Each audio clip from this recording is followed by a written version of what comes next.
దేవునికి స్తోత్రం. దేవుని కృపను బట్టి మరొక పర్యాయం మీతో కలిసి వాక్య ధ్యానం చేసే భాగ్యము ప్రభు నాకు ఇచ్చినందుకు దేవునికి వందనాలు. మీ అందరికీ వందనాలు. ఉదయకాల సమయంలో కీర్తన గ్రంథము 127వ కీర్తన 2వ వచనంలో 2వ లైన్‌లో ఇలా ఉంది. తన ప్రియులు నిద్రించుచుండగా ఆయన వారికి ఇచ్చుచున్నాడని. ఈ మాట చాలా ఇష్టం మనకి. ఎవరైనా మనకి ఇస్తారంటే సంతోషమే కదా! మనం ఇవ్వాలంటే బాధ గాని మనకెవరైనా ఇస్తే సంతోషమే కదా! దేవుడు ఇచ్చుచున్నాడు.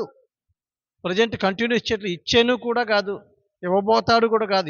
ఇవ్వడం మొదలుపెట్టాడు, ఇస్తున్నాడు, ఇచ్చుచున్నాడు. ఎంత ఇష్టమైన మాట.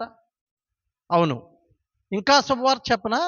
సహజంగా మనం ప్రసంగాల్లో ఇంతవరకు ఏం విన్నామంటే, మనం ప్రార్థన చేస్తే దేవుడు ఇస్తాడని విన్నాం. కానీ ఇక్కడ ఏముందంటే, తన ప్రియులు నిద్రించుచుండగా ఇచ్చుచున్నాడంటే, వారు లేచేసరికే ఆ దిన అవసరతలు పండుకొని లేచేసరికే ఆ దిన అవసరతలు కొదువులు తీర్చడానికి దేవుడు సిద్ధపరిచి ఉంచాడనమాట. ఇచ్చుచున్నాడు. ఎవరికి? తన ప్రియులకి. అందరికి ఇవ్వడట. కేవలం తన ప్రియులకే దేవుడు ఇస్తాడండి. కాకపోతే అందరికి ఇవ్వడు. నేనున్నాను, నా ఆస్తి అందరితో ప్రేమగా మాట్లాడినా నా ఆస్తి అందరికి ఇవ్వను, నా పిల్లలకే ఇస్తాను. మీరైనా వాక్యం వింటున్న మీరైనా మీ ఆస్తి ఎవరికి ఇచ్చేస్తారు? కనీసం మీ అన్నయ్య కొడుక్కో మీ తమ్ముడు కొడుకు కూడా ఎవరు? మీ పిల్లలకే ఇస్తారు. అవును. దేవుడు కూడా తాను ఇస్తాడు. ఏమిస్తాడంటే నువ్వు అడిగినన్ని ఇవ్వడు. ఎందుకంటే ఏం అడగాలో నీకు తెలీదు. వీలైతే నెక్స్ట్ ఎపిసోడ్‌లో ఏమి అడిగి వారు బాధలు తెచ్చుకున్నారో ఇశ్రాయేలీయులు మీకు చెప్తాను. కానీ ఈరోజు మొత్తాన్ని నువ్వు అడిగినవో, నీకు అవసరత ఉన్నాయో, నీ లోటున్నాయో దేవుడిస్తాడు. కాకపోతే అందరికి ఇవ్వడు. ఆయన ప్రియులకి ఇస్తాడు. ఇక్కడ మాట ఏముంది? తన ప్రియులు నిద్రించుచుండగా యెహోవా వారికి ఇచ్చుచున్నాడు. నీకు దేవుడు ఇవ్వాలంటే నువ్వు దేవునికి ప్రియుడిగా ఉండాలి. దేవుడికి ప్రియమైన బిడ్డగా నువ్వు ఉన్నావనుకో, దేవుడు నీకు ఇస్తాడు. ఇంతకీ దేవునికి ఎవరు ప్రియులు తెలుసా? దేవునికి ఎవరు ప్రియులో? మత్తయి సువార్త 2వ అధ్యాయం 14, 15 వచనాలు చదివితే యేసు ప్రభు గురించి ఇలా ఉంది. నా కుమారుని ఐగుప్తు నుండి పిలిచి తిని, అంటే యేసు ప్రభుని కుమారుడు అని తండ్రి అయిన దేవుడు పలికాడు. మత్తయి 2:14లో. అదే యేసు ప్రభుని మత్తయి 3:17లో ఈయన నా ప్రియ కుమారుడు, ఈయన యందు నేను ఆనందించుచున్నాను అంటాడు. ఈయన నా ప్రియ కుమారుడు, ఈయన నేను ఎందుకు? మత్తయి 2:14లో ఏమో కుమారుడు, మత్తయి 3:17కి వచ్చేసరికి ప్రియమైన కుమారుడు ఎందుకయ్యాడు తెలుసా? ఆయన కూడా బాప్తిస్మము తీసుకున్నాడు. ఆయన కూడా బాప్తిస్మం తీసుకున్నాడు. యోహాను అయితే బాప్తిస్మం ఇవ్వను ప్రభువా, నేను నీకు బాప్తిస్మం ఇవ్వనండి, నీ చెప్పులు పట్టుకోవడానికే చాలు నేను. అంటే దేవుడు అన్నాడు, నీతి యావత్తు ఇలాగు జరగనిమ్ము, బాప్తిస్మము అంటాడు.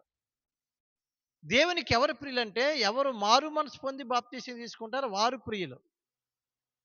పెళ్లికి బాప్తిస్మం తీసుకున్న వాళ్ళు కాదు. మారు మనసు లేకుండా చిన్నప్పుడు అసలు బాప్తిస్మం అంటే ఏడో కూడా తెలియకుండా బాప్తిస్మం తీసుకున్నప్పుడు కాదు. అపోస్తలుల కార్యాలు 2వ అధ్యాయం ప్రకారం వాక్యము చేత ఒప్పింపబడి పశ్చాత్తాపడి మారు మనసు పొంది పాపాన్ని ఒప్పుకొని విడిచిపెట్టి దేవునితో సమాధానపడి బాప్తిస్మం తీసుకుంటే మనం ఏమవుతామంటే దేవునికి ప్రియులం అవుతాం. యేసుక్రీస్తు యోర్దాను నదిలో బాప్తిస్మం తీసుకొని ఒడ్డుకొచ్చినప్పుడు ఆకాశం నుండి ఏ స్వరం వినబడింది? ఈయన నా ప్రియ కుమారుడు, ఈయన యందు నేను ఆనందించుచున్నాను అని. దేవుని బిడ్డ, నువ్వు దేవుని బిడ్డవే. యోహాను సువార్త 1 మనం చదువుతాం. తన్ని అందరూ అంగీకరించుదురో వారందరూ దేవుని కుమారులగుటకు అధికారం ఇచ్చాడు. అంగీకరిస్తే కుమారుడివే. వాక్యాన్ని అంగీకరిస్తే, యేసు దేవుడిని అంగీకరిస్తే కుమారుడివే. కానీ మారు మనసు పొంది బాప్తిస్మం తీసుకుంటే ప్రియమైన కుమారుడు అవుతావు. ప్రియమైన కుమారుడికి దేవుడు అనుగ్రహిస్తాడు. ఇంకొక మాట చెప్పన, మరో మెట్టు ఎదిగితే దానియేలు గురించి బైబిల్ ఏముంది తెలుసా? దానియేలు, నువ్వు దేవునికి బహుప్రియుడవు. దానియేలు గ్రంథం 10వ అధ్యాయము 11వ వచనం చదివితే, దానియేలు నీవు బహుప్రియుడవు.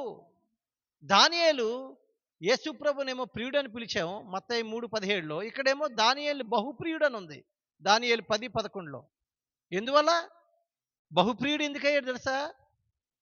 దానియేలు పరిశుద్ధ జీవితాన్ని కాపాడుకున్నాడు. రాజుగారు తాగు, తిను అంటే రాజు భుజించు భోజనమును, పానము చేయు ద్రాక్షరసమును పానము చేసి నా జీవితాన్ని, నా బ్రతుకుని, నా హృదయాన్ని అపవిత్రపరచుకోనని పవిత్రంగా ఉన్నాడు. దేవుని బిడ్డలారా 3 మెట్లు మీకు చెప్పాలని ఆశపడుతున్నాను. మొదటిది అంగీకరిస్తే కుమారుడు.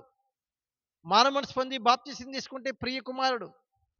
బాప్తిసం తీసుకున్న అయిపోయింది, తీసేసుకున్నాను, ఇంకేం పర్వాలేదు, నేను పరలోకం వెళ్ళిపోతాను, చచ్చిపోతే పాస్టర్ గారు పెట్టెలో పెడతారు, సమాధుల తోటలోనే నాకు స్థలం ఉంటుంది, ఇవన్నీ ముఖ్యం కాదండి.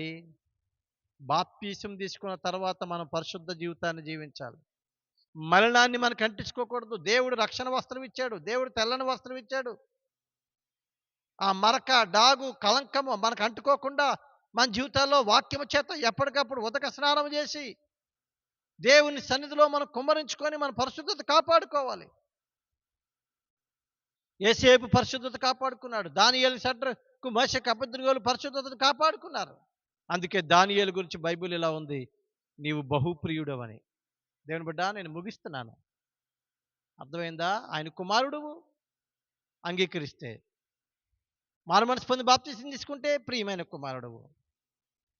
బాప్తిసం తీసుకున్నాక దానియేలు వలె పరిశుద్ధంగా జీవిస్తే బహుప్రియుడు అవుతావు. అప్పుడు నీకు కావలసినవని అనుగ్రహిస్తాడు. నీ అవసరత ఏంటో, నీ కొదువేంటో, నీ లోటేంటో నీ కొరకు సిద్ధపరుస్తాడు. యా హాగర్ గురించి, ఆ ఇస్మాయిల్ గురించి పక్కన నీట దేవుడు సిద్ధపరచలేదా? అరణ్యములో దేవుడు వారికి పూరేలను సిద్ధపరచలేదా? అరణ్యంలో వాళ్ళకి దేవుడు నీళ్లను సిద్ధపరచలేదా? బండలోని నీళ్ళు ఇవ్వలేదా? నీకు కావలసిన ప్రతిదీ దేవుడు ఇస్తాడు. అయితే నువ్వు ఆయనకి బహుప్రియుడిగా ఉండాలి. దేవుని బిడ్డ, నువ్వు ఆయనకి ప్రియుడిగా ఉన్నావా? బహుప్రియుడిగా ఉన్నావా? ఏదో నమ్మేసుకున్నాను, వెళ్ళిపోతున్నాను, వస్తున్నాను అనుకుంటున్నావేమో, సరి చేసుకో. ఇప్పుడైనా దయచేసి బతిమలాడుతున్నాను, దేవుడు రాకడ సమీపించే రోజుల్లో ఉన్నాం. ఇశ్రాయేల్ దేశంలో జరుగుతున్న సంఘటనలు దేవుని చేతిపై తర్వాత నేను చెప్తాను. రాకడ సమీపిస్తున్న దినాల్లో ఉన్న మనం మన జీవితాలు సరి చేసుకొని, పాపం ఒప్పుకొని, పాపం విడిచిపెట్టి, మారు మనసు పొంది బాప్తిసం తీసుకొని పరిశుద్ధంగా జీవించి దేవుడు మనకు కావలసినవన్నీ ఆయన దగ్గర నుంచి పొందుకుందాం. దేవుడు అట్టి కృప, అట్టి దయ మన పేట ఉంచునుగాక. ఆమేన్.